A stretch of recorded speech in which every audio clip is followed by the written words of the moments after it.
Bienvenida a Ricardo Ravelo, periodista especializado en temas de delincuencia organizada y seguridad nacional. Ricardo, como siempre, un gusto, bienvenido. El gusto es mío, buenas noches. Buenas noches.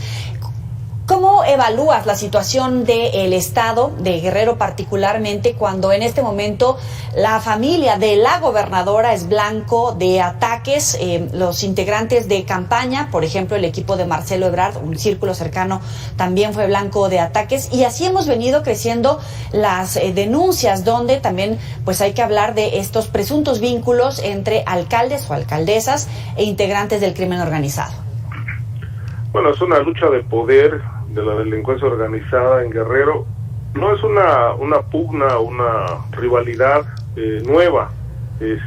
Todo esto se recrudece cada vez que hay cambios de gobierno, sobre todo ahora que triunfó Morena en Guerrero. Pues bueno, se generan reacomodos. Habría que preguntar si realmente el nuevo equipo político vendió la plaza a un grupo diferente y ahora están pagando las consecuencias con ataques armados. Hay que recordar también que bueno, pues esta situación de Evelyn pues se presenta ahora como gobernadora de Guerrero, pero esto tiene antecedentes desde que su papá fue alcalde de Acapulco. Hay que tomar en cuenta que los vínculos de Salgado Macedonio, el padre de la gobernadora, vienen desde principios del año 2000, 2002, 2004, cuando fue presidente municipal, y desde ahí empezó esa vinculación criminal, de tal manera que bueno, pues no son antecedentes que puedan soslayarse, por un lado. Por otro está la descomposición del Estado que heredó la actual administración, con más o menos se calcula que hay unas 450 organizaciones criminales en Guerrero, que están conformadas por familias completas, alcaldes, síndicos, regidores, tesoreros, comandantes de la policía.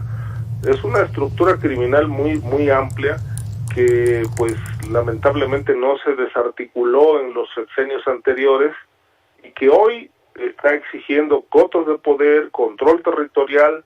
Y obviamente, bueno, pues creo que a esto obedece los ataques que han sufrido tanto la gobernadora como sus familiares.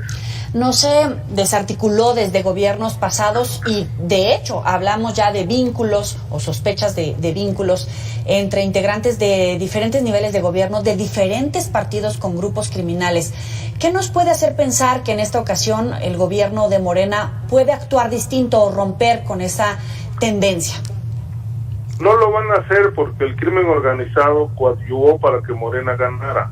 De tal manera que ciertos grupos criminales pues tienen el apoyo institucional y otros están inconformes porque los están combatiendo o intentando combatir.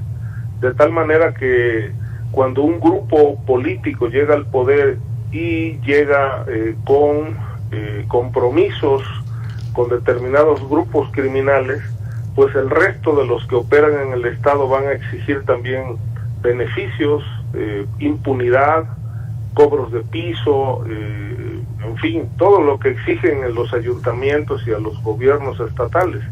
De tal manera que hoy lo que está viviendo Guerrero es una película muy parecida a lo de Zacatecas y nada desigual a lo que está viviendo también Tamaulipas. Es el recrudecimiento de la violencia a raíz de que un nuevo grupo político llegó al poder. Y cuando cambia el grupo político, también cambia el grupo criminal que estuvo por décadas afincado en ese territorio. Salvador García Soto publicaba hoy Guerrero, el narcoestado crece con los Salgado. ¿Coincides? Totalmente, porque pues no es nuevo, decía. Hay que analizar bien la historia de Félix Salgado Macedonio y sus vínculos con el narcotráfico desde cuando fue alcalde de Acapulco. Cuando él fue alcalde, allí llegaron, por ejemplo, los Beltrán Leiva, se afincaron en Zihuatanejo, se afincaron en Acapulco, llegó la Barbie, llegó también el grupo de Sinaloa y se enfrentaron a los Zetas, que era el grupo rival, y hubo mucha violencia. Es la misma película, es la misma. Nada, si revisamos las hemerotecas de esa época, pues creo que vamos a encontrar una película bastante similar a la que se está viviendo hoy en el Estado. Ricardo, ¿qué tan preocupante es la debilidad del Estado de Derecho? Hablando de Guerrero, pero tú ponías sobre la mesa Zacatecas, Tamaulipas, tal vez en este momento también Michoacán, otros estados que efectivamente pues están repitiendo estos patrones conforme han cambiado de gobierno o se va debilitando las instituciones o se van dando cuenta de la penetración de estos grupos del crimen organizado en diferentes niveles de gobierno. Yo me preguntaría si hay Estado de Derecho. En el hipotético caso de que haya Estado de Derecho, pues nos tendríamos que preguntar también por qué hay tanta violencia. Yo creo que lo que hay es un vacío de Estado, un vacío legal en todo el país, que ya se convirtió en un verdadero asidero para la proliferación del crimen organizado. Allí donde no se aplica la ley, pues impera la ley del narco, la ley del crimen, es el caso de Guerrero. Sí. Allí donde la plaza se le vende a un grupo distinto al que estaba, pues va a haber violencia. Es el caso de Zacatecas, también de Guerrero y de Guanajuato y de Tamaulipas. Es decir, el brote de violencia no es una cuestión estrictamente de delincuencia organizada, tiene que ver la estructura política. No podemos leer ni analizar al crimen organizado sin leer ni analizar el tablero político. Así como se mueve el tablero político, también se mueve el criminal porque van de la mano. Yo, por ejemplo, por mi experiencia, por lo que he investigado, ya no encuentro ninguna diferencia, ni en estados ni municipios, entre delincuencia organizada y poder político. Es lo mismo. El crimen organizado ya es gobierno. ¿Y dónde quedan las llamadas autodefensas? Porque hablábamos en Michoacán hace unos años, varios estados incluso, la mitad por lo menos, con surgimiento de autodefensas, pero ahora vemos episodios como los que se han venido registrando en Chiapas. Hoy la actividad en el Estado de México, no necesariamente del grado que registrábamos en Michoacán, pero al final comienzan a surgir estos grupos paralelos que ya le detentan el gobierno, el poder, el control. No sé si a la autoridad, a los criminales, están de alguna manera también penetradas. Sí, las autodefensas fueron un fracaso.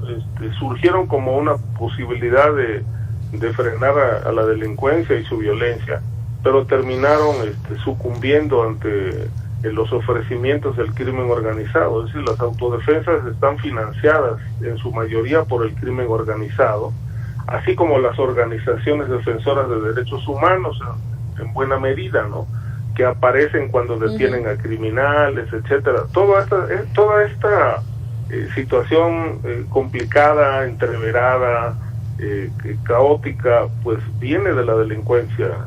Hoy ya no podemos considerar que las autodefensas son una alternativa para el freno de la violencia, tampoco las ONGs. ¿Qué hace falta?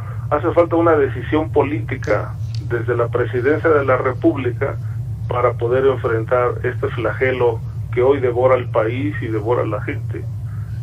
Mientras sigan los compromisos con el crimen organizado, pues obviamente no veremos paz, ni veremos pacificación en el país, no obstante que fue la promesa central de López Obrador, pacificar el país. Por el contrario, ¿qué estamos viendo? Corrupción. El caso de la alcaldesa de Chilpancingo es uno de ellos, lo de Américo Villarreal en Tamaulipas es otro caso, y así nos podemos ir. Es decir, es un narcoestado lo que estamos viviendo. ¿Se prevé que la contienda electoral esté marcada precisamente por esta violencia o los niveles de narcoestado puedan ir subiendo en alcance? Sí. Por supuesto que van a subir, porque la delincuencia organizada va a tener un rol importantísimo en la elección del 2024, como la tuvo en la intermedia del año pasado. Es Ricardo Ravelo, muchísimas gracias por estos minutos para el auditorio de Mega Noticias. Buenas noches. Buenas noches.